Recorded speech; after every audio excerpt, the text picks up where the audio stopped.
What up, everyone? We are finally back. Guess who's back? We are finally back. It's been far too long. Far too long.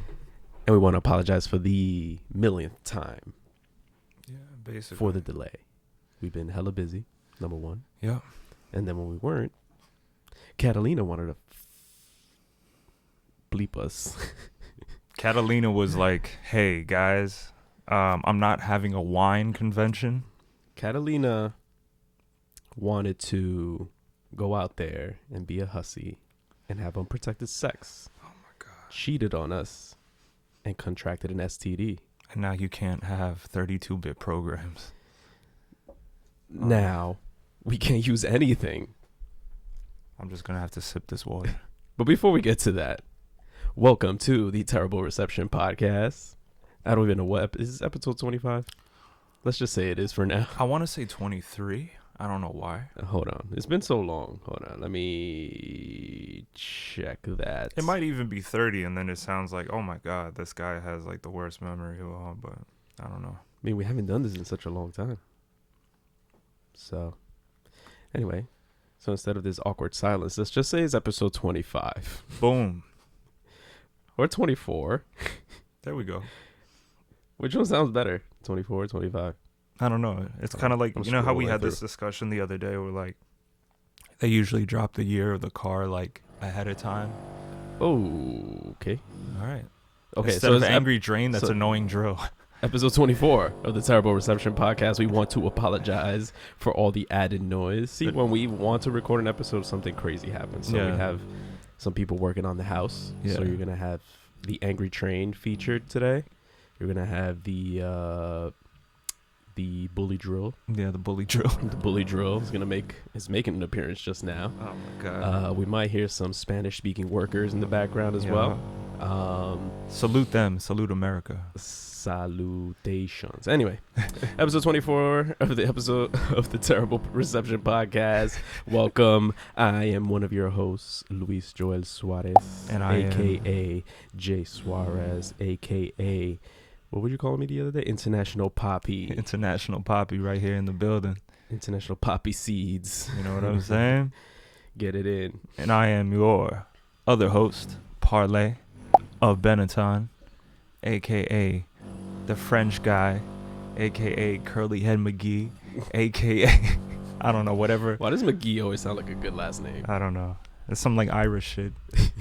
Anyway, subscribe to the YouTube channel if you have not already. And if you have, just hit the little bell notification so you guys can get a notification every time we drop an episode. Can I interview you? Let me start off this. Hold on, let me finish. No. By saying, go on to Apple Podcasts. Make sure you leave a review. Leave a rating for us because that makes us look good. And we need that. We need that backing. Yeah, right? We need those numbers because we're doing this shit for free, guys. So we don't have any sponsors. We don't have anything. We're just doing it off the strength because we love talking to each other and we love talking to you guys. Yes. Even though you guys can't talk back. And the last one, Spotify. Make sure you go on Spotify, follow the podcast. That shit is so annoying. My God. And they didn't even start this thing until we started recording. Podcast, yeah. Fucking asshole. No. I'm not fucking asshole, but the universe is an asshole. Anyway. Yes. Go on. Okay, so I wanted to get this podcast started with Bully Drill in the background. And I wanted to ask you. You know what's funny? I think this will help us with our energy. Yes. And our emphasis on our words because we have to speak louder than this drill. Speak louder than the drill. Yeah, so. I wanted your whole insight. It's been a while. It's really been a while since we got on here. There's like so many topics that, one, I probably passed, but something that's hot right now is the discontinuation of likes on Instagram. And I wanted to get your thoughts. I want you to delve into this deeply. Think about all the reasons why it might be being taken out. What's being said. I want your thoughts on it. Hit me. First, I want to see what it's like, what it looks like. Okay. Because I don't know exactly what it looks like. But I feel this is same thing as everything. Instagram is a business. They want all the business to themselves.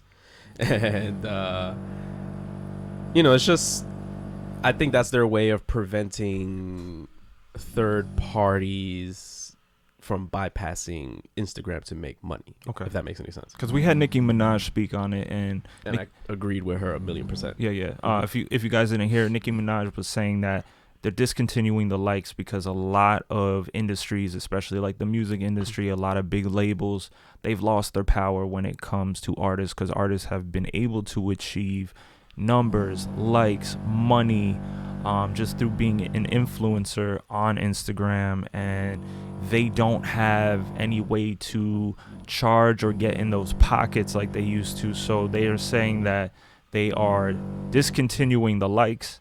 Why? BK. Mental health purposes. BK. But we think that there's a bigger agenda behind it. Absolutely. Because money isn't being made. We always tell you guys this on the podcast. We live in a capitalistic society. If somebody's messing with the monopoly, somebody's gonna find a way to revert it, especially on these big and larger platforms like Instagram. So we want to hear your thoughts. You can always drop some comments under this video, since this is the first topic, and we want to hear your thoughts. Well, do you like that they're taking away likes? Does it really matter or not?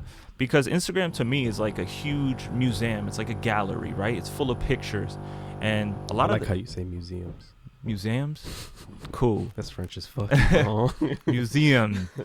So it's kind of like, it's one of those situations where I feel that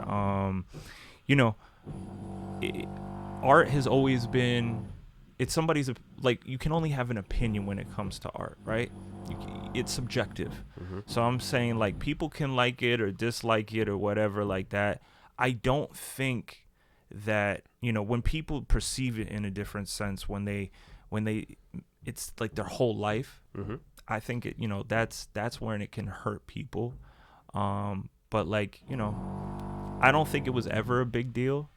You know what I'm saying? Sometimes I even saw less likes as more of an applause. And like, because more haters you have, like, because we had insights, right? So if you guys see you had like 2,000 views and only 13 people liked it, so what? You had the views, you know what I'm saying? People are peeping it. They just don't want to give you the applause, right? Yeah. I don't know. I think at the end of the day, it's a money thing. Okay. And I've noticed ever since this announcement that, I don't know if it's just our content is trash or what, but Yeah. you see less likes and less views on content these days, which in turn forces you to be like, especially if you're a business, right? If you're a small business such as ourselves, and an entity that strives on content and validation, as much as we don't want to succumb to the idea that we are bowing to other people's validation, we have to. No, that's a great point. So it like forces you, and it kind of gets frustrating when you post something, and you have to figure out when's the best time to post it, who you should post it towards, how many hashtags you should put, and like I don't even think hashtags are working anymore. No, I mean we live in a very hypocritical time, because most people will tell you if they're trying to boost your confidence, you're like, oh, you don't need anybody's validation. But we live in the era of validation.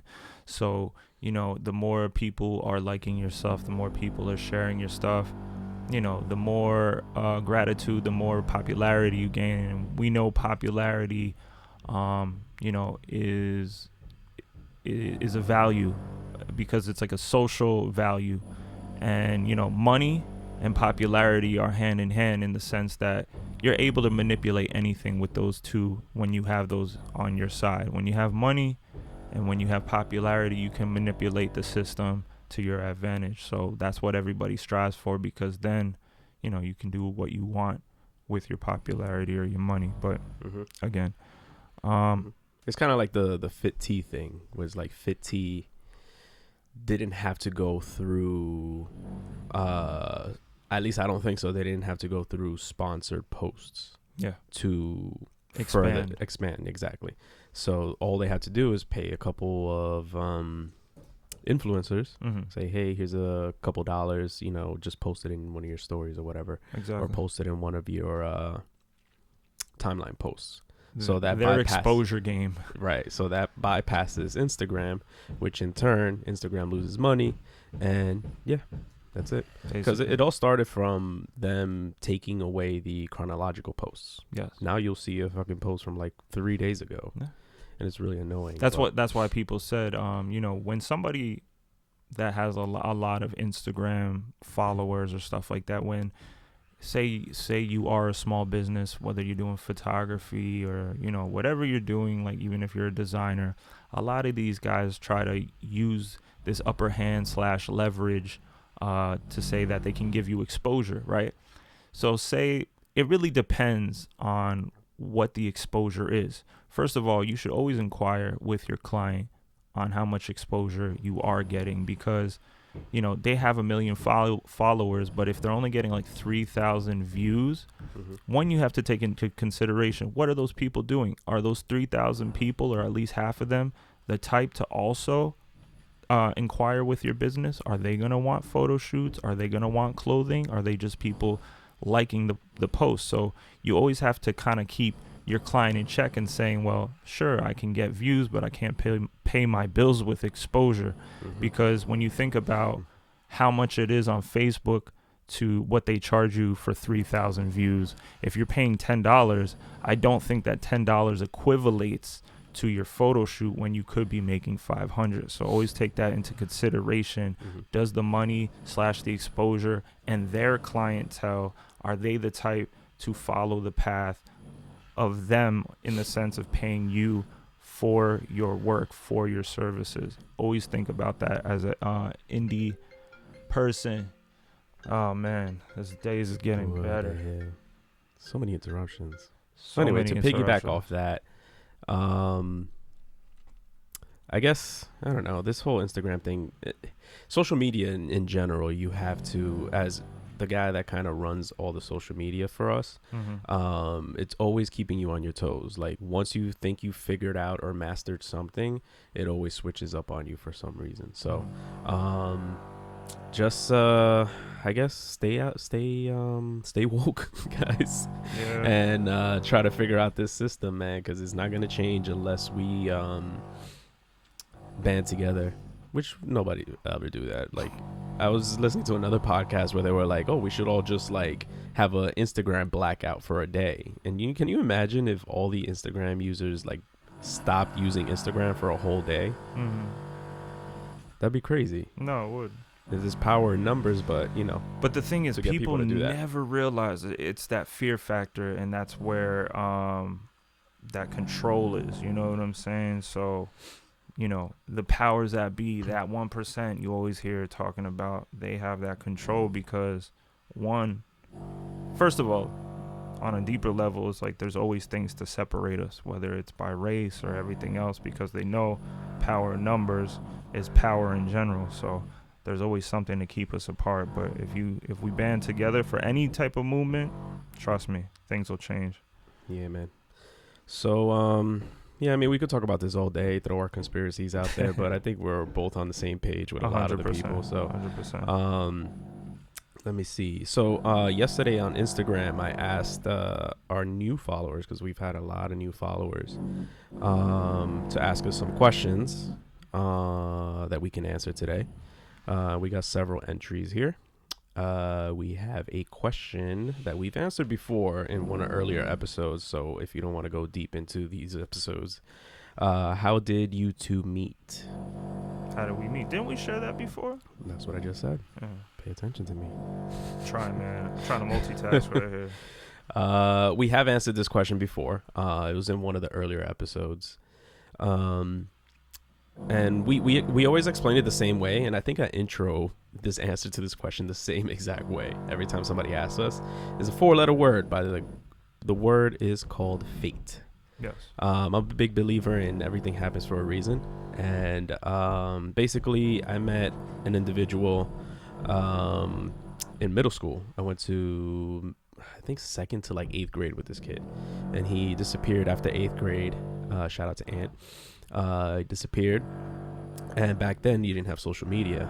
Dating myself, but back then we didn't have social media, so it was difficult to keep in touch with somebody like that. I feel like he's getting louder and Yeah, louder. it is. Like, It fuck is. you. Anyway, and so during high school, I didn't keep in contact with him, obviously, because, you know, the ages of no social media. So Life. all of high school, this kid was gone, and then it was back in the MySpace days. He hit me up, and I didn't even recognize him at first. But, yeah, he was, I think it was like sometime in college he hit me up, and then we started hanging out again, and then I had told him that I was writing some poetry or whatever, or he told me that he was doing music, and I was like, oh, that's dope. I was writing poetry, and I kind of just want to get into music, whatever. And then, you know, he was telling me about you, my sir. And then he introduced me to you via AOL Messenger, and yeah, and it was history after that. This guy was Shy Guy. And that was on your that was on my end, but on your end it was kind of similar. You met him in high school or something, right? Yeah. Mm-hmm. He was a funny character. I mean, I called him status because he was always living a different status. He was always doing something, and I gave him that nickname after a while. But he was a funny cat, man, very comical in character. And yeah, he mentioned you know, in great regards. And then when you came to the studio, man, I mean, like, the 15 years of our friendship, I feel like you've opened up a lot more. Like, when you first came around, you were quiet as hell. You were really shy. Mm-hmm. You weren't as confident in what you do versus now. Mm-hmm. There's definitely been a growth. Yeah. And it was cool, though, man. It's funny. It was like the most quiet guy, most discreet guy in the room ended up being the one that we ride until the wheels fall off. You know what I'm saying? There was a lot of other people that were outspoken and this and that, but just over the years, like, people fell off, and like I guess the unloyal homies, quote unquote, just happened like that, which is kind of cool to me. You never know what to expect, but it's like trimming the fat. Yeah, it's always like trimming the fat. I feel the most outspoken people are the most insecure. Yeah. A lot of the times, I think. So no, it's cool. But that's basically how it happened. Me and Jay just found like a good chemistry when it comes to our workflows. This guy, again, he's super trustworthy. That's one thing that I think makes our business so great, man. Like, when you have a reliable person in your corner, whoever that is, it could be family or friends. It makes the business run a lot more easily. You don't always have to look over your back. Yeah. So always go with your gut instinct. If you're feeling something, you know, I tell people, people think, like, you know, it sounds crazy, but we all have like psychic abilities in a sense. Like, you know, even when it comes to your family or like your moms, you know, when your moms can pick up that you're upset, like, everybody has that to a certain extent. So when your gut instinct tells you, you know, you can trust this person, that whatever you're feeling, that energy speaks louder than words, you know what I'm saying? And action sometimes too. So yeah, definitely find somebody in your corner that you rock out with and don't have to look over your shoulder. Word. And communication is key. Yeah, man, in any relationship, for real. Yeah. Somebody asked me the other day, like, how do we resolve creative disputes? And I had mentioned to them that little stipulation that we have between us, whereas like we have those 3 things that if we're super adamant about, we could pull that card. Yes. Where it's like, for example, what was it? I'm brand new. How I didn't like the horns, and we were going back and forth for a little while, and we forgot that we did that. And you basically, like a soccer referee, you're like, card, and I was like, fuck. Yeah. I made this like I don't know. I guess it's what do you call it? Coupon. It's kind of like a business coupon. I thought this was a cool idea. A receipt. Yeah. Like I said, we have 2 to 3 coupons throughout the year, and sometimes, like, just as an individual or like a person in your business, you're like really adamant about something. You feel like it's gonna work, and like maybe your partner is like, nah, not really feeling it. So I used one this year. Jay still has his 3. I used one when we were making brand new. I really like the horns that I put on the hook, and I felt really adamant as an artist or a producer about keeping them in. He wasn't feeling it, but I said, hey, I'm going to give up one of my business coupons for the year. So, you know, I think that's a cool way of, if you guys can keep it, you know, in memory of like how many times you used it, I think it's a great way to work things out. Yeah. You know, I think that's a really cool way of doing it. And we so can't dispute it. It's like Yeah, once yeah. you pull that card, it's like, fine. you guys can use it in your family. Use a family or a friend coupon. Like if you guys really adamant about something and you feel like it's good, but everybody is going against you. If everybody's cool with those rules, you know, like people can pull that card, and then it's like all you can do is respect it. So yeah, man. So let me see. Shout out to Maya for that question, all the way from Orlando, Florida. So the next question is, what advice would you give to an aspiring artist? Okay. Me? You could go first. Okay. Aspiring artist. Short and sweet, because we cool. can do this all day. Yeah. I was gonna say, don't really. If you could pick one thing you could tell somebody, don't look. If you're an artist, you're an artist for life. So don't look into societal standards of when you have to make it by. Just like have your freedom. Freedom to express yourself.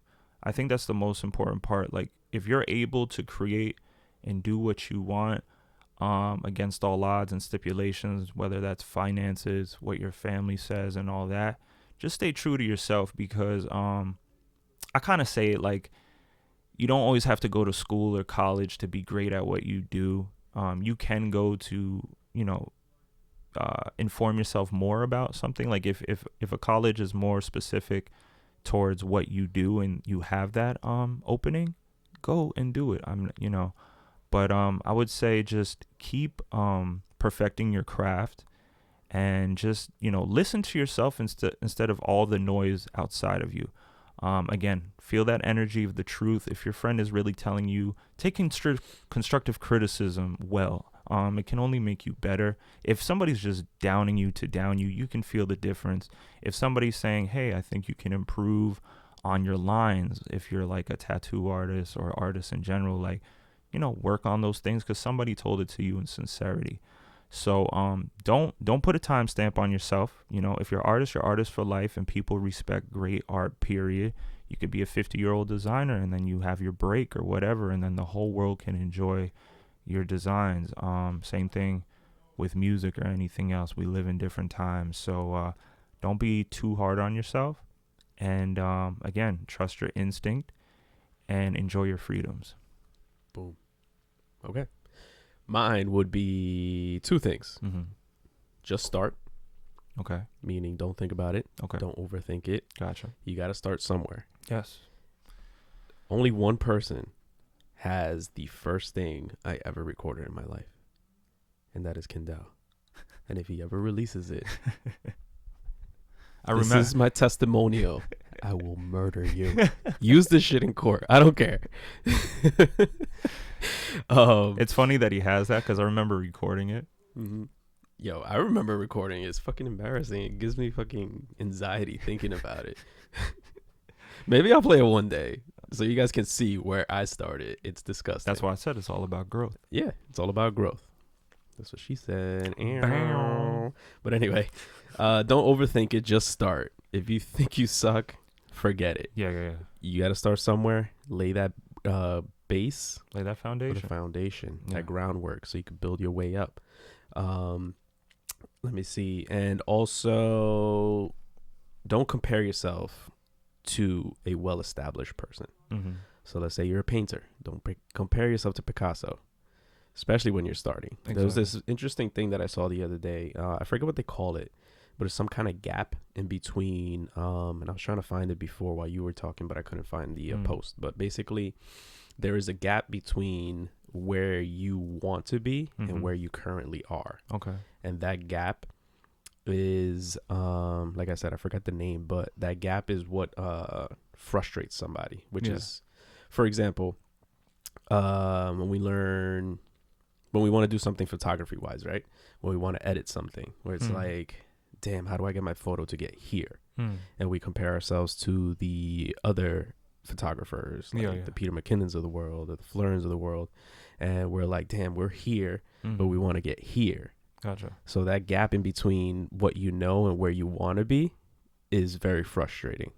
So don't fall in that. You're going to fall in that gap, but don't get caught up in that gap of trying to figure things out. Just do it. You will learn. Just practice.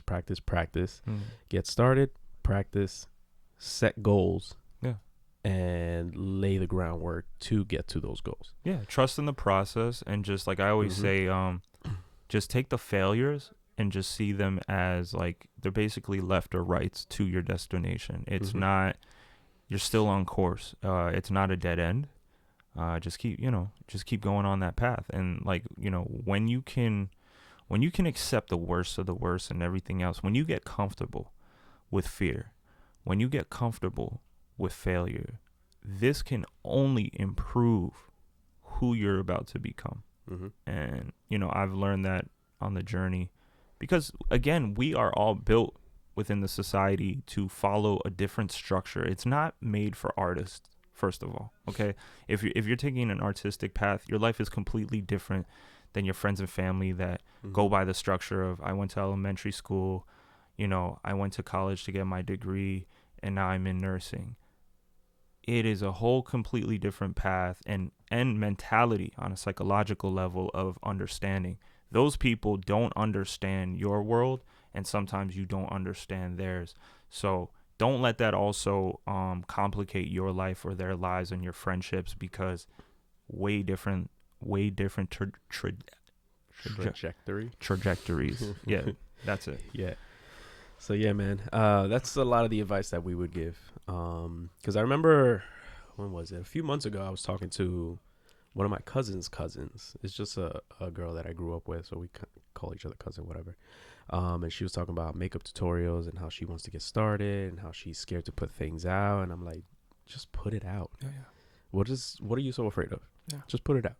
If it sucks, build on it. Yeah, you know what I mean? No, people are fearful of the repuctions for some reason. Like it's the end of the world, and that's why I said, the more you're like, you think Jay-Z or Beyonce is proud of every track that they come out with. Sometimes the label pushes these tracks because they're like, oh, you need track 12 because it's gonna be a great filler and like people can understand this and this ballad, blah blah blah, and they might be feeling it, but it's like a business. You know what I'm saying? Yeah. I mean, that's different from what we were talking about, but I was going to do the comparison. There's the Angry Train. Everybody's coming to show up today, you know what I'm saying? Anyway, the comparison I was trying to make is, if you're listening to this episode and haven't listened to any previous episodes, listen to the audio quality, watch the video quality, and just the overall structure of the podcast. Episode 24. I said, right? Yes. This is episode 24? Yes. Or 25. If I fuck up, one of those are right. And then compare it to episodes 1 to like 3 or 4. Yeah. 1, we didn't have these mics. 2, we didn't have this camera, these beautiful cameras. 3, we didn't have the overall layout for the actual video structure, which we're running with now. And we kind of didn't have any struggle. We kind of just winged it. Or winged it. Yeah. Winged it. And wung it. That sounds cool. Yeah, right? We just wunged it. You wunged it. Just like when somebody says brung. I brung it. And but yeah, man, it just get started. That's all I gotta say. Yeah. So shout out to our friend over in Albania for that question. Nice. Mashael, I think that's how you pronounce her name. Mashael. She also asked, where do you start if you want to make music? Where do you start? Okay. This is like I took this question in 2 ways. Yeah. Sorry to cut you off, but no, it's okay. I took this as, where do you start if you want to start making music? As far as if you're a person and wants to start making music, where do you start? I was about to say it's a loaded question. Or us already kind of established, how do we start making music? Gotcha. Like, how do we construct a song? Construct a song. Yeah. So I guess. Well, either way, let me put it both ways, right? If you put it one way and I'll put it the other way, because you'll talk for like half an hour. Hey man, sometimes I sip my coffee. Sometimes my cold ass coffee. You can't talk about the whole process in 2 minutes sometimes. No, but I was gonna say, one, if you don't have the finances, build a relationship with somebody that has the setup. Word. So like if you found like a local producer that already invested their time and their money into like a small studio setup where you can record and get your ideas out, boom, hit that up. If you do have a little bit of finances in your pocket, or you're willing to make the dip, like start investing in, your own studio setup, like get a laptop. So one, you can be mobile. You know, you can record wherever inspiration hits you. Get a good mic. These are great mics. I always recommend these because, one, it's good for podcasting. Two, it's great for vocals. Michael Jackson, he recorded Thriller with this mic. It's about like $400. What mic is this? This is the Shure SM7B. Once again, Shure, SHURE, SM7B. And it's a great, what we call dynamic microphone. Doesn't pick up too much noise in the background, except for today. It's really heavy on the noise. So if you can imagine how good it sounds through this mic, you'll get an idea. It's really good for vocals. You can like scream into it, and it doesn't like make it too offensive. And then like get a good DAW, which is DAW. That just stands for Digital Audio Workstation. You can get Pro Tools. You can get Fruity Loops that makes beats. You guys can get Reason. Whatever you guys are comfortable or you're introduced to, don't be mad of what's better. It's how you use it. It's how you use it. Yeah, man. So that's my best advice. Just get started. Like Jay said, don't overthink it. Just do it. It's kind of like Nike. Just do it. That's the brand logo. Just do it, man. Just do it. And build your way there too. Like you said, if you don't have the finances, obviously, if you're inspired at a very young age to start doing music, obviously you don't have the finances for it. But unless your parents are rich. Unless your parents are rich. Not this rich. But it would be good to have you as a parent if you're an aspiring artist. Yeah, you'd be a motivation. But I'm telling you, that's what I'm working towards. What I was saying is, if you're at a young age and you don't have the finances for it, just start small. Even if you have to record into your iPhone for now until you can get those finances, maybe ask for an allowance so you can start building up, set up your priorities. We know a bunch of people that are super talented and would rather waste their money on cigarettes and weed and drugs and not invest in a new laptop per se. I told so many people that if you put all the efforts you do into looking for weed, buying a $400 belt, damn, instead of buying a $400 hard drive where you can store everything, or a microphone, so you could further your career, so that down the line maybe you can get yourself 1 million pairs of Jordans no matter what. So but that's a mindset that comes with age and maturity, you know what I mean? I can't say me at 20 years old, well, I could say that, never mind. So I can't say that the average 20-year-old is going to be like, oh, yo, I want to save up my allowance so I can get a new laptop so I can start working on this music, or save the money that I had for this stupid Gucci belt and invest it in like a microphone or a studio setup. Because it goes back to our first conversation on the podcast, validation. A lot of, when you're young, you're always looking for validation, and all your friends are like, oh, that's not the hottest sweater. I mean, we live with it as adults, you know what I'm saying? Always do it because it's making you happy. Right. And there's nothing for the fellas out there and the ladies that are into ladies. There is nothing sexier than a person with confidence. If you're rocking Forever 21, rock the shit out of that thing. Just be confident in what you have with what you're given, and stay within your means. So International Poppy just said it best, man. Exactly. So that's part one of the question. The part two that I kind of created for myself was, how do we start creating music? And I think for the most part is very you driven because you're the main producer. And for Fallen actually was a different one because I kind of, which is funny. Fallen came out today, guys. Stream it. For Fallen, it was a funny story because I don't know, sometimes I'll pop into like interviews and stuff like that just to get an idea of what certain artists are like as people, or how they portray themselves. So I was listening to Pop Smoke for some reason because I get these like weird inclinations, right? So I was like, I always want to know what these people sound like outside of the music, right? So Pop Smoke has a very interesting voice. He has a very interesting rap voice. So I'm like, I want to see if he sounds like this. That's what gravitated me towards Travis Scott. He's like kind of nerdy, right? And it made his music, or just who he is, like cooler to me. Right. So very similar to that. So I watch interviews to see how they are as people. It'll either really make me like them more, or I'll just stick it to the music, whatever. I'll just stick to the music, Yes. saying it politely. Exactly. So Pop Smoke has a very interesting voice. So I was like, let me see if he really sounds like this. And it was like in my YouTube feed or whatever. So I checked it out. It was like one of those genius lyric breakdown things for Welcome to the Party. Not a lot of lyrics on that, but basically he said that he got started. He was like, oh yeah, I was just on YouTube and I found this beat and I just rapped on it. And I was like, ding. I was like, why did this never come across my mind to just look for because we've tried to work with other artists and other producers in the sense that you do a lot of the production, so it gets very overwhelming for you to make the beat, sit with the beat, mix the beat, and then bring it to me, and then we write to it, and then we record it, and then you're mixing it. So you're listening to this thing on loop for like days. Sometimes weeks. Some days it's like butter. It just comes easily, and other days it's like pulling teeth. So yeah, it gets draining. So I was like, let me see if we could alleviate some of that stress off of you and see if we could find another producer out there. And this was just like a shot in the dark type of thing. I like feeling like an artist too. So basically I jumped on YouTube and I was like, I know I've heard people doing this before, so I was like, oh, let me try it. So I jumped on YouTube, typed in a couple things, typed beats or whatever, and I came across Mr. Cinco Sound. Mr. Cinco Sound, based out of Canada. Yeah. Which is funny because Toronto? We love all those artists out of Canada.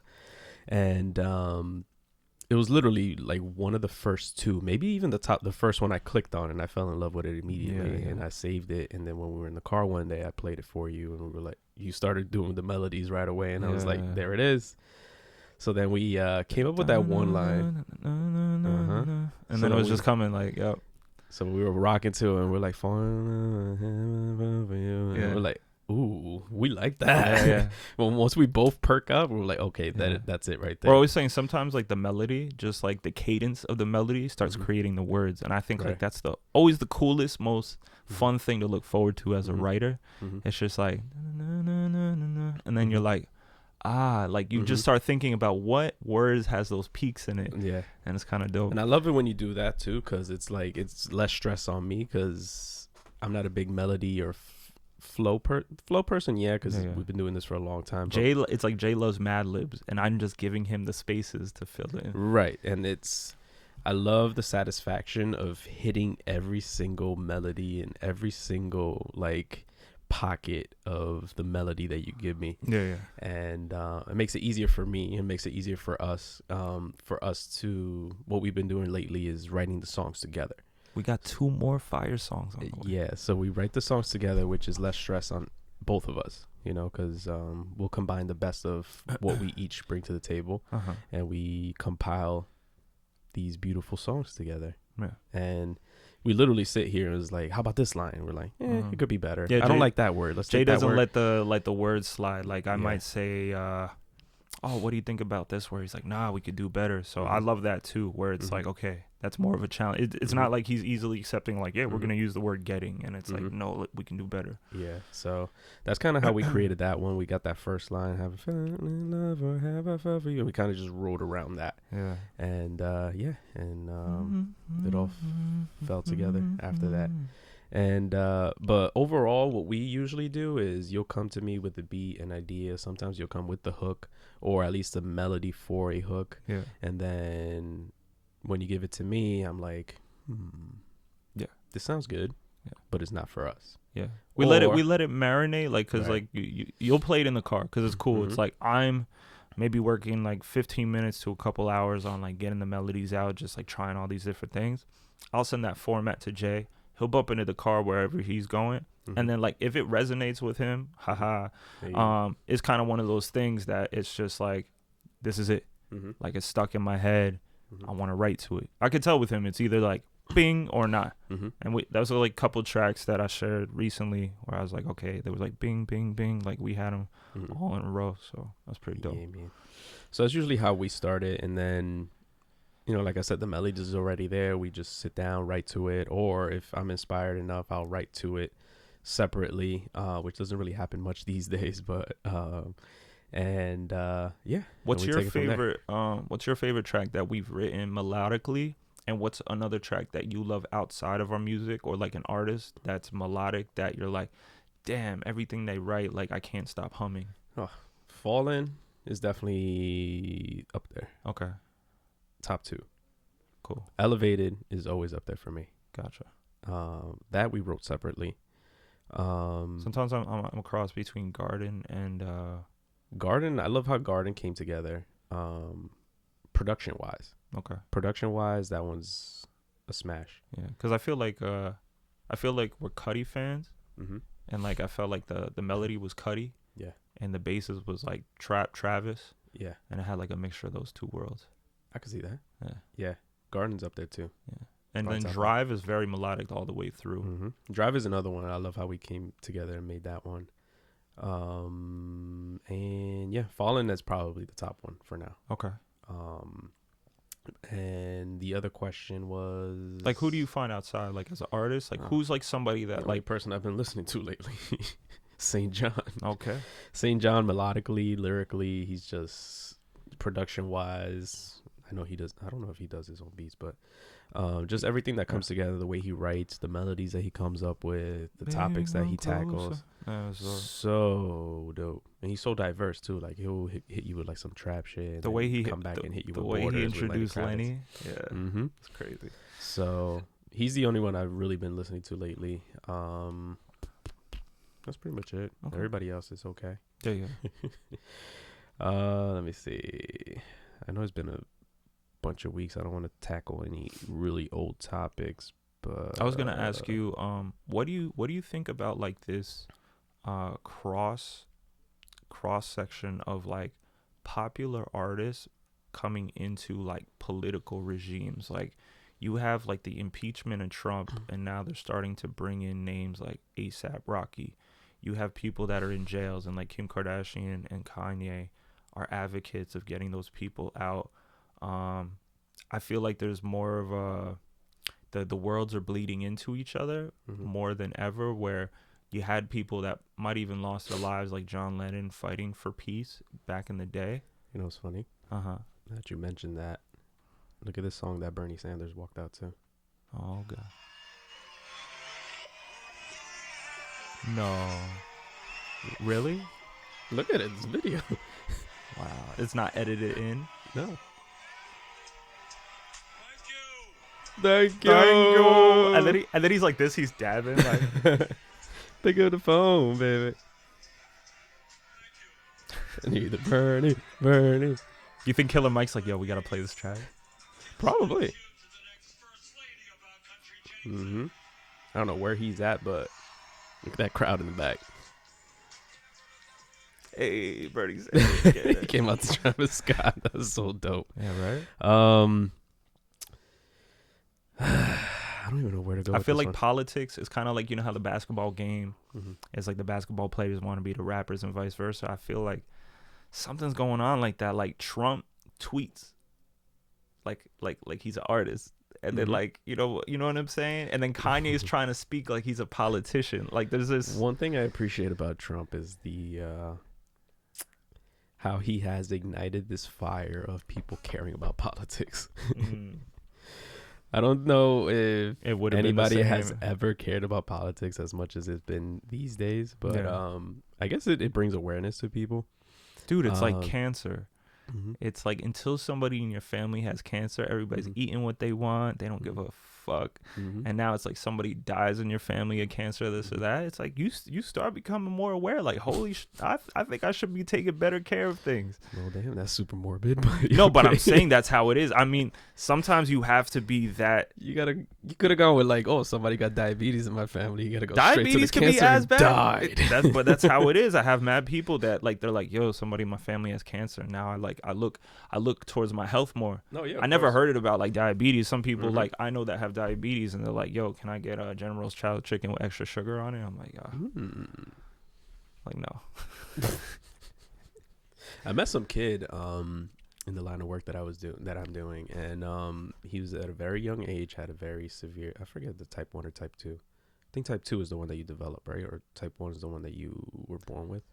Yeah, I think so. And then like type 2 is something like where you have problems like healing. I think like if you get cut, you have to be careful. Yeah. So the The point is that he developed it at a young age. He was like 15, and he had to like learn how to adjust his diet. Gotcha. At that age. As a person that loved pizza, he had to like make sure he counts his carbs and make sure he balances out with the insulin, or just the medication that he has to take. And I found that very interesting and very what's the word I'm looking for? Inspiring in a sense. Okay. Because for a kid to have to drop everything and take their health so seriously, especially when it's a life and death situation, because it could get to the point where the person could die if you eat too much pizza. You know what I mean? I had a friend, Etai, that had, I think, type 2 diabetes. And throughout elementary school, I would also have to walk down to him to the nurse's office just in case he passed out. While, like, again, on the way to checking his blood, because he had to check his blood before he ate. And then, when you do eat certain things and you have to get the insulin shots.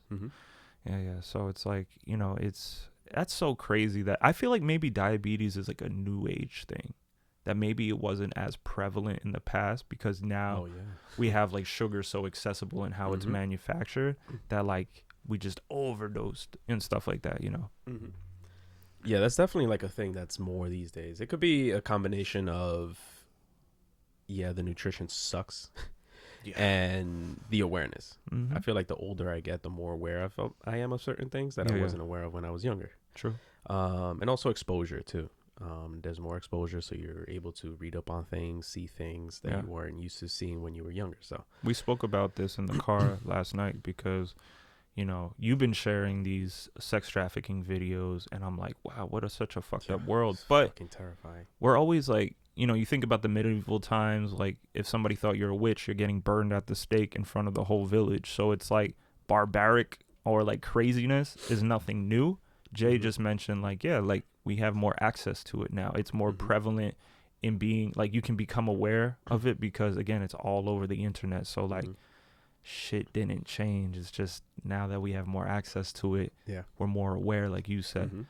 And it also could be that because we have the exposure to it, it could trigger something in somebody else to want to do those certain things. If that makes any sense. Or do better. Or do better. So those things don't take a positive route.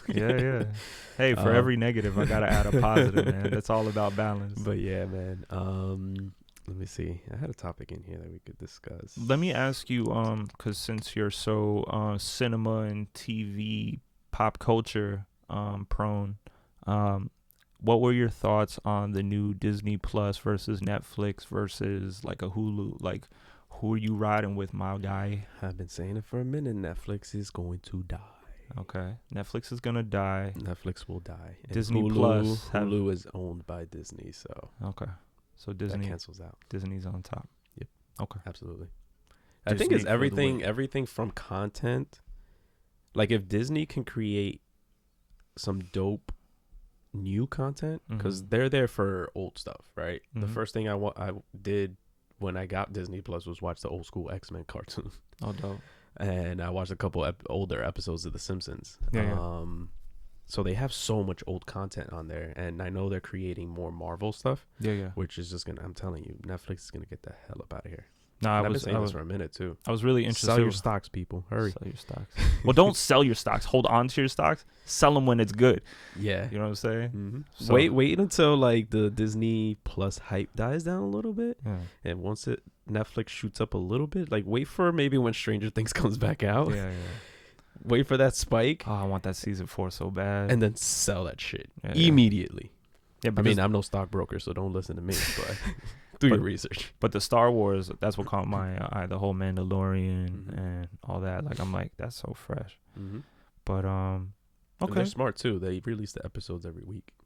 It's kind of like the DC Universe app. They release their episodes of their TV series weekly. Keeps them coming back. You gotta hold on to the subscription. Yeah, man. To watch it. I started getting I was really enjoying Mixed-ish. It's kind of like a offset to Black-ish, and it has to do with Rainbow's life as a youngster, about her family and stuff.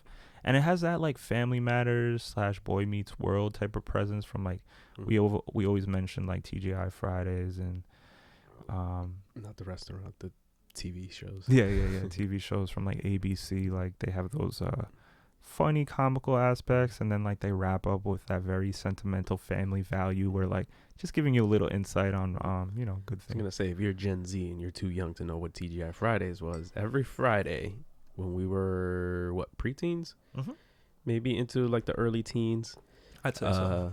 Every Friday they would show a block of TV shows from like, I think it was like 6 or 7ish to about 10. Yes. They would show a string of series, one being Boy Meets World, Family Matters. I think Step by Step was on there for a little bit. Yes, sir. Was Home Improvement on there? Yeah, I think Home Improvement. Sabrina the Teenage Witch. Yeah. So there was a bunch of like TV shows that they would show on a Friday night in a block of 4 hours or so. So they show a string of like 6 or 7 shows, which was like the highlight of my preteen years. Yeah. And I don't know what inspired me to say that, but no, I mean they're just really good times. And I was also explaining to Jay, like, I think that's why I enjoy Stranger Things, because it has that, I don't know, that 80s 90s nostalgia, and it just carries like the best way I can explain it is like a warmth. So like I think that there's the same thing with like in music, like when I hear like kind of an 80s vibe that's made in like 2000s, like I love that stuff. It's like some people like wearing throwback joints, you know what I'm saying? So it's like, I don't know, it just carries an essence. There's something about like old school, especially like horror themed things. Yeah. A lot of people are jumping on that horror themed bandwagon from the old 80s. School, yeah. I just watched a film that was made in 2012. It's called Hick. Have you ever watched Hick? Hick? No, it's a really well-made film about a hick? No, it's I forget the girl. She's a young actress. I forget what else she was in. But it's basically about this young girl that's trying to get out of the rural area, and she finds her way into like this guy ends up being a pimp. But it's literally shot like you would think it was shot in the late 70s, early 80s. Oh, this girl. Yeah. Chloe Grace Moretz. Yes. The girl from Kick-Ass. It was, yeah. Oh, Blake Lively's in it. Hey, girl. It was really well done in the sense like you would have thought it was shot. A Nebraska teen gets more than she bargained for when she sets out for the bright lights of Las Vegas. Shout out to Sean. He's like a fellow friend filmmaker. He's the one we were checking out this movie the other night. He put it on. He's like, yo, it's really good. And I was like, wow, really well made. 5.6 on IMDb. People didn't appreciate it, huh? Yeah, a lot of people are like piggybacking off the 80s vibes for like horror films and TV shows with the Stranger Things and the recent episodes of American Horror recent series. I was like, wow, you're gonna inhale that whole mic. The recent series of American Horror Story was based on 80s slasher movies. Yeah. It was like super cheesy, purposely super cheesy with the acting and just the storyline. It reminded me a lot of like Friday the 13th. Nice. Mixed with like Paranormal Activity, kind of, sort of. Yeah. So yeah, I think kind of Stranger Things kind of kicked that off, no? Yeah, I would say Could have been something else, because I've seen a lot of things after that. I give Stranger Things like a 9.0. Speaking of like 80s and 90s, what do you guys think of Jay's jean jacket? I think he carries jean jackets very well. We'll have a rating on Terrible Reception Podcast from 1 to 10 of how nice jean jackets look on Jay. I've been trying to get Jay into a jean jacket for years. I've been trying to get myself into a jean jacket. Yeah. I wore this for a photo shoot a couple years ago, right? Yeah. And I've been eyeing this thing since you put it on me. Yeah.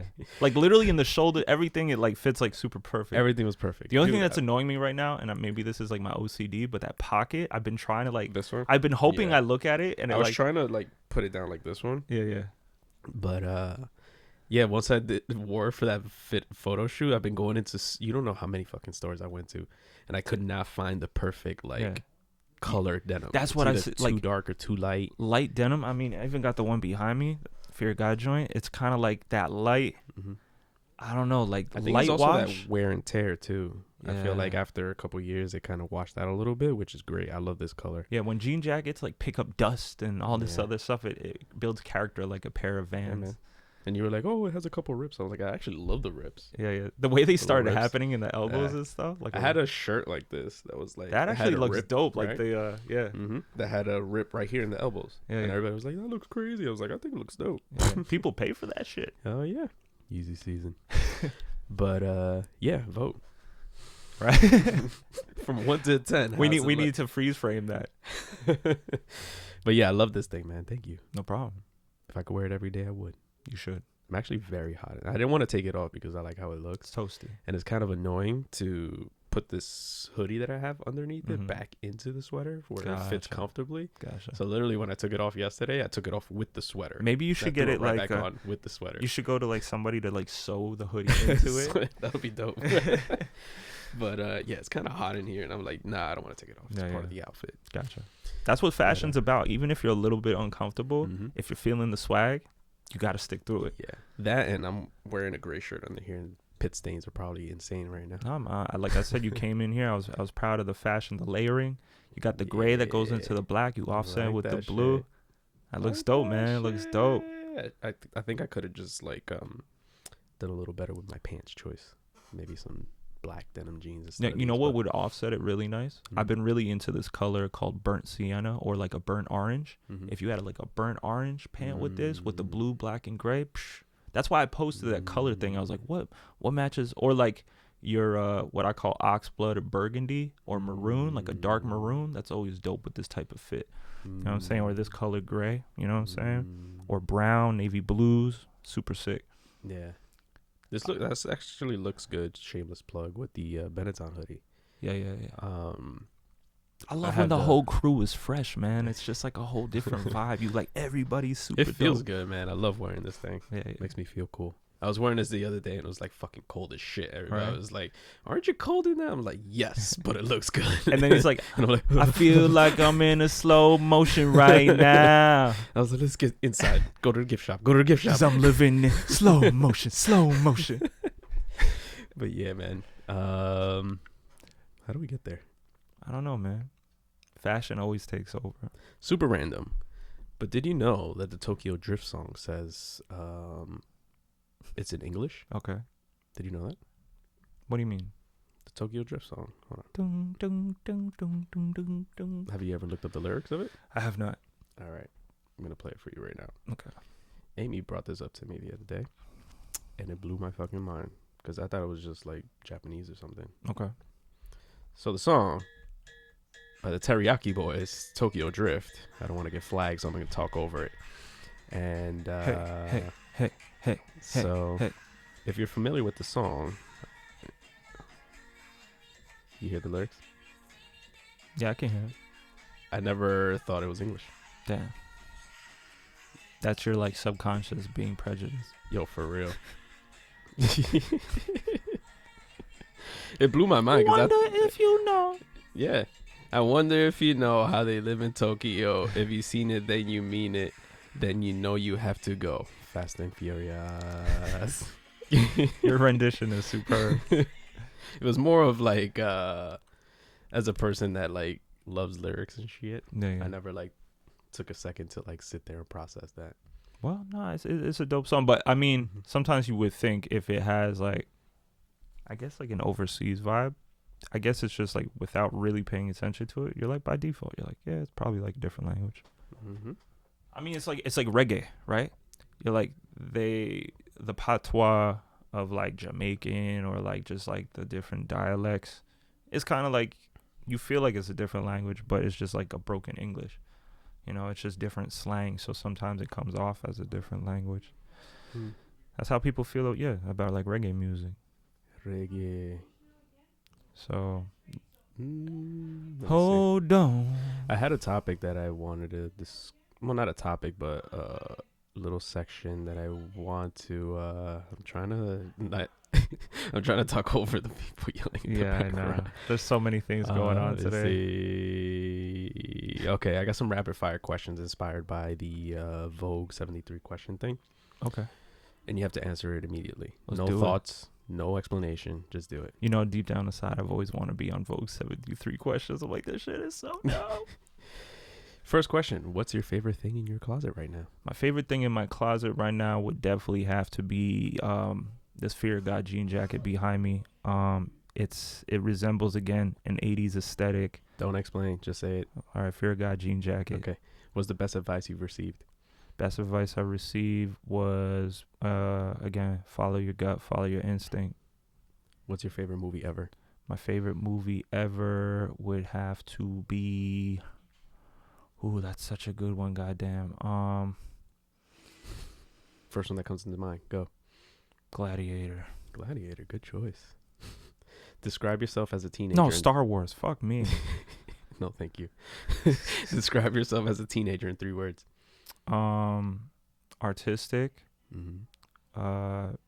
Kind of dreamer, zoned out. Okay. And very active. Like physically, three words. Oh, active.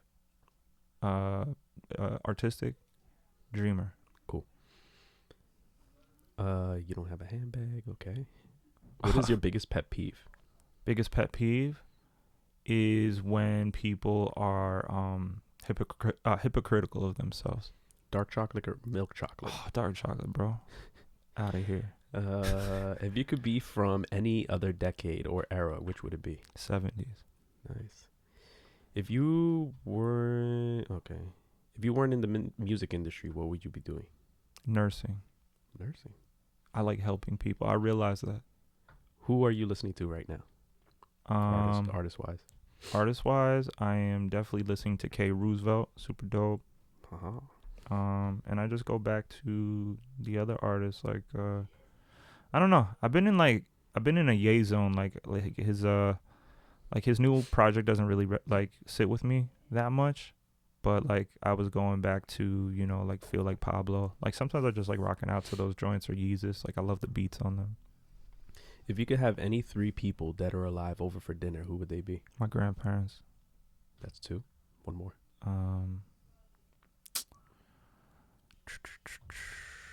I would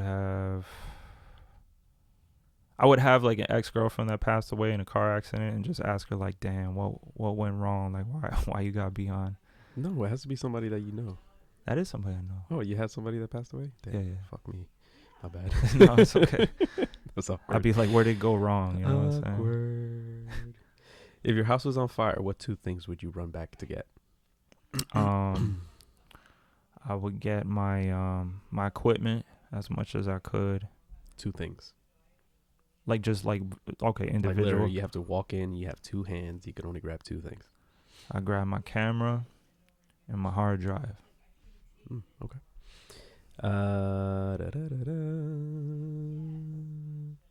Who would you play in the movie of your life? Who would play you in the movie of your life? Who played Zach Morris? What's the Fuck. I don't want to look it up because I know this. Shit. I gotta look it up because I know this. I'm trying to do it without looking it up. My fucking brain sucks. Okay. So I think he's a pretty diverse actor, wouldn't you think? Mark Paul Gosselaar. Yeah. Yeah. He's doing a lot of things these days. Yeah. If you had a spirit animal, what would it be? Fox. Fox the lady. What's your favorite TV show? Favorite TV show was what was I watching a lot of? I would say like Family Matters as a kid. Okay. If you had one superpower, what would it be? To heal. To heal? Yeah. Physically or emotionally? Both. Like just healing in general. Now that I say that, Wolverine's healing factor does not work emotionally because he's a very like sworn individual. I think that's since you reflected on it, I think that's probably what they would want you to think about, is that just even though you just thinking about that, you can fix everything except you can't fix your anger. You know what I'm saying? Yeah. Very angry man. Yeah. Okay. That's it. Cool. You want me to ask you the same questions? No, because I've had time to think about it. Gotcha. Oh man. All right. You have any topics you want to discuss? Yeah. Well, I did mention the political things and all that. I was thinking like when uh when 2020 comes around, right? Do you think like since it's gonna be literally 2020, like I felt like I don't know how to explain it. Maybe like when 2010 came around or when 2000 came around, you saw like the introduction of like a lot of new technology, a lot of new fashion waves and stuff like that. We've kind of seen it like in progression, but I feel like even like how Tesla like kind of unveiled their new like Cybertruck, like I feel like 2020 is gonna come with like a whole brand new wave of technology and things that are gonna be like dispersed on us. I wanted to know your thoughts. Like, what are your premonitions for 2020? What do you think is 2020 is gonna be about? If you could pick like three things, like are holograms really gonna become like a thing that are gonna be part of as much as FaceTime? Just like an idea like that. I don't know. Because if I had those ideas, I would put them out myself. Billionaire. Exactly. Holograms are actually a thing, though. Yeah.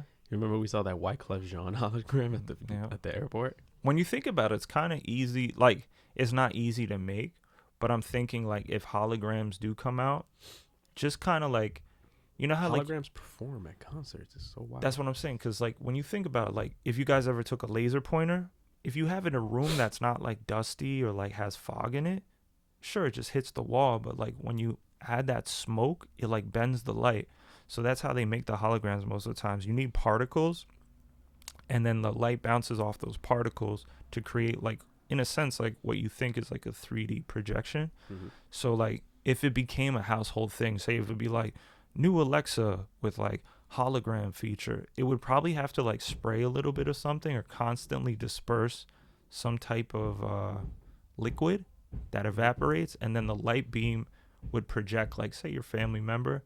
But the hardest part would have to, like, the camera that's recording the person, mm-hmm. I feel would have to be either it's like a 2D that feels 3D, like it gets a little bit of dimension, or it would have to be like a 360 camera type of deal to get that transaction. Yeah. But okay, how's this question? They're saying, this is more conspiracy bag. They're saying outside of our phones, what a lot of these companies are giving deals for people to grab an Alexa or joints that are like that you place in your home.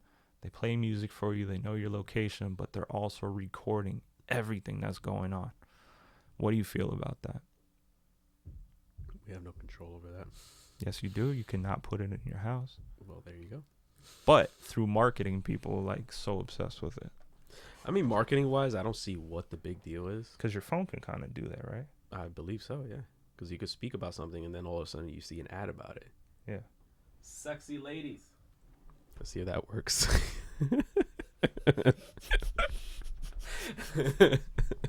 Sexy ladies. I don't see why everybody gets so freaked out about it. If it's just for marketing purposes, then why are you freaking out? You know what I mean? Like, everybody's all crazy about, like, these fucking, these ads popping up on your page. I find it convenient. I'm talking about, like, apples, and all of a sudden it's like, yo, apples are on sale. Fuck it, I'm headed over to Whole Foods and buying some apples. But then it's like, I don't know. I understand if they're like, I don't know, selling your address to somebody and then your house gets blown up. That's a different story. Because, like, think about it. Like, people said that if you go onto Google Maps, the scary part is that, you have some people that if they are plotting to shoot up a school, mm-hmm. sometimes on Google Maps, you can even enter the school. Like, how did they get imagery of inside the school? Like, you'll know the whole hallway path. You'll know everywhere to get. Like, that's not always safe. I don't know if you could go that crazy into Google Maps. There is this account, I think, on Twitter that shows really funny Google Map photos. Mm-hmm. Like, you'll see one photo of some guy on his steps, like, slipping, and then the next image is him falling down the stairs. Oh my God. But you could also find like weird, creepy images on like Google Maps. It's funny.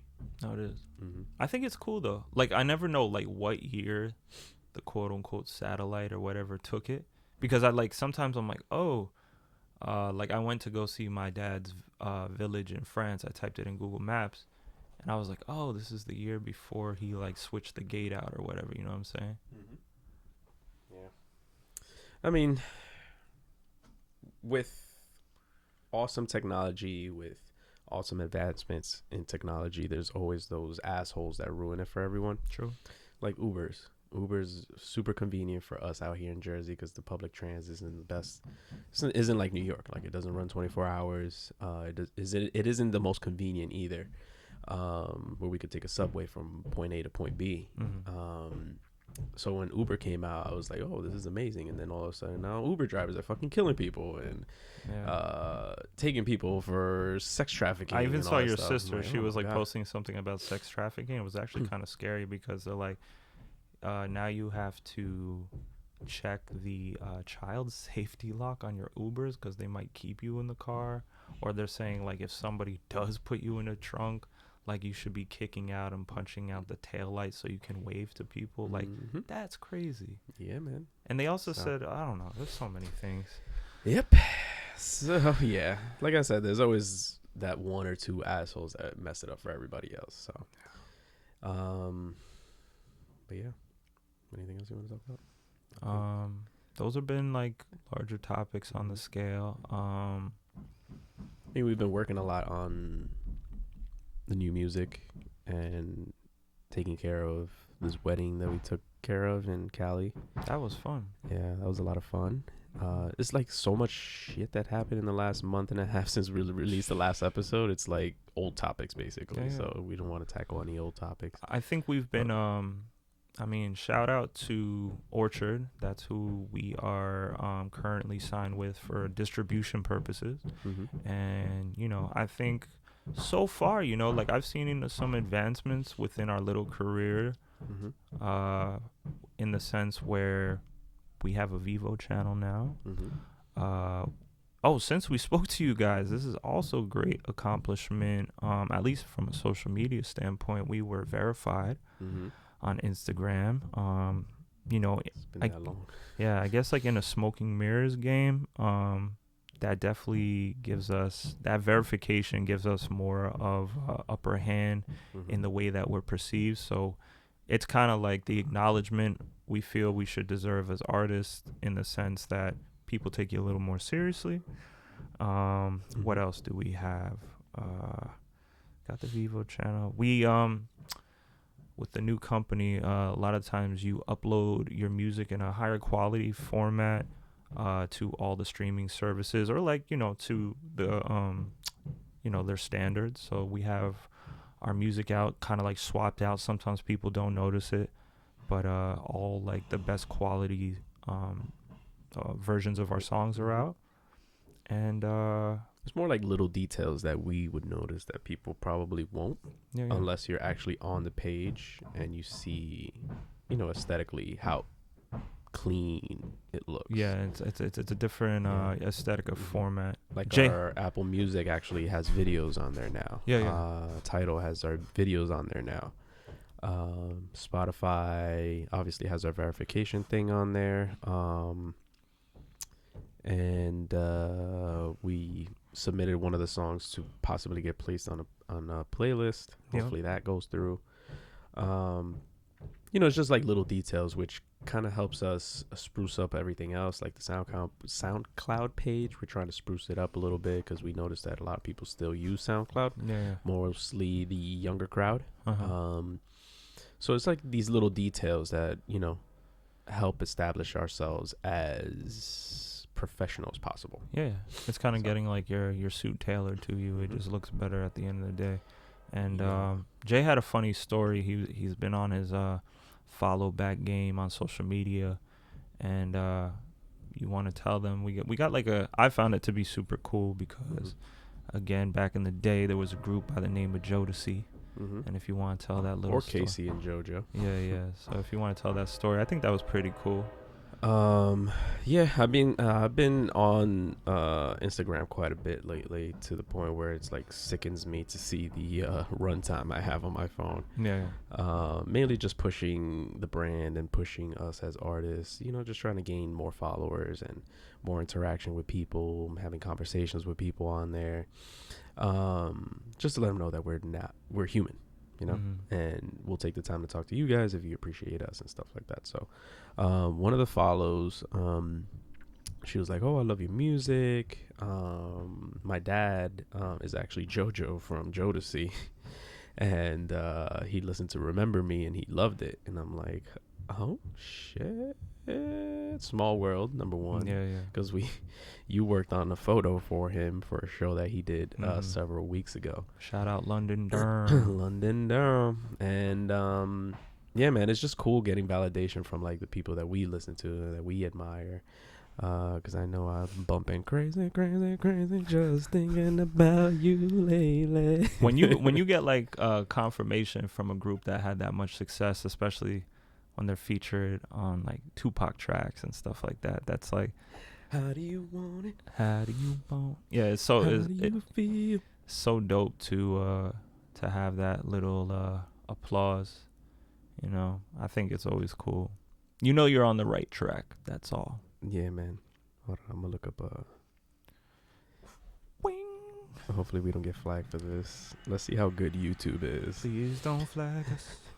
So we're gonna talk over this, but this is an old school track for you guys. Ooh, I never find another lover sweeter than you, sweeter than you. Okay, that's enough. Somebody said, "Would you mind sending me your music links?" And then, shout out the Vision Room. Mm-hmm. Also, we have a small little partnership with the Vision Room. They are a great studio out of Jersey City. If you are an aspiring model, aspiring photographer, aspiring anything, they even hold yoga classes out of their studio. Hit them up. They are located in Jersey City, New Jersey. Look up the Vision Room. You will be very, very happy with the services that their whole team provides. Yeah, man. And Jay Marie, the head owner of the studio, just hit me up. She said one of their clients are inquiring about how much we would charge to do an in-studio performance, and it's only right that she hit us up. Amen.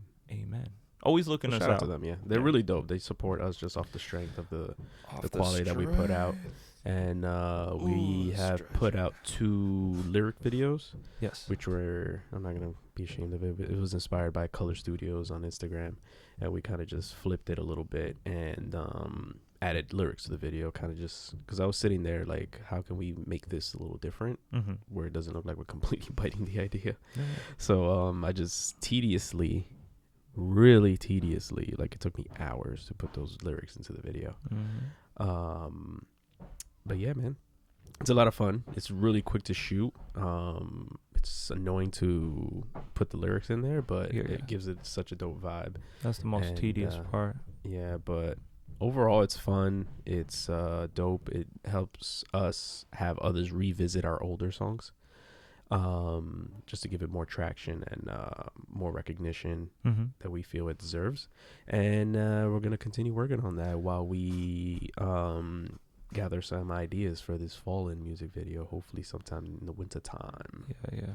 I have a couple ideas that we can like boom base it off of. I'm excited, man. I'm excited for a lot of things, but I mean, I feel like that wraps it up on my end. I don't know. I feel like we're stretching this out longer than it should, but yeah, we're just getting. Know if that deserved a bow. Definitely. Well, I mean, depends how you look at it. Well, yeah, man. Again, sorry for the delays between episodes. We're gonna try to be a little more consistent. Hopefully, this works out to our advantage. And we're waiting for Pro Tools to get their shit together. Come on, Avid. Yeah, man. And come on, Apple. You're the one who messed it up in the first place. Now everybody else got to work hard. For real. It's like they set the house on fire and walk away. Yeah. And they give you a bucket of water to try to figure it out. They're like, yeah, everything is being worked on. It should only take 2 years. Anyway, like, subscribe, and turn on that bell notification on YouTube. And comment. Let us know you're alive. Yes, sir. Apple Music, make sure you leave a rating and leave a review. Like I said, every review, every like, every view, every stream, every download, and every purchase is to our advantage. And we love you guys for taking the time. It means the world to us. Wanna see us make it? Yeah, it means the world to us. We do this for the love of it. Yes. And we would love to leave everything else and just do this. Yes.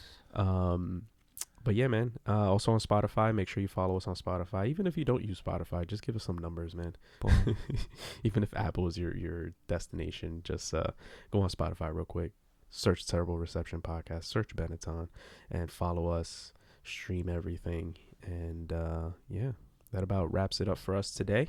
Episode 24 of the Terrible Reception Podcast, or 25. And we'll see you next time, guys. Let's hit them with the intro. With in the outro. What What All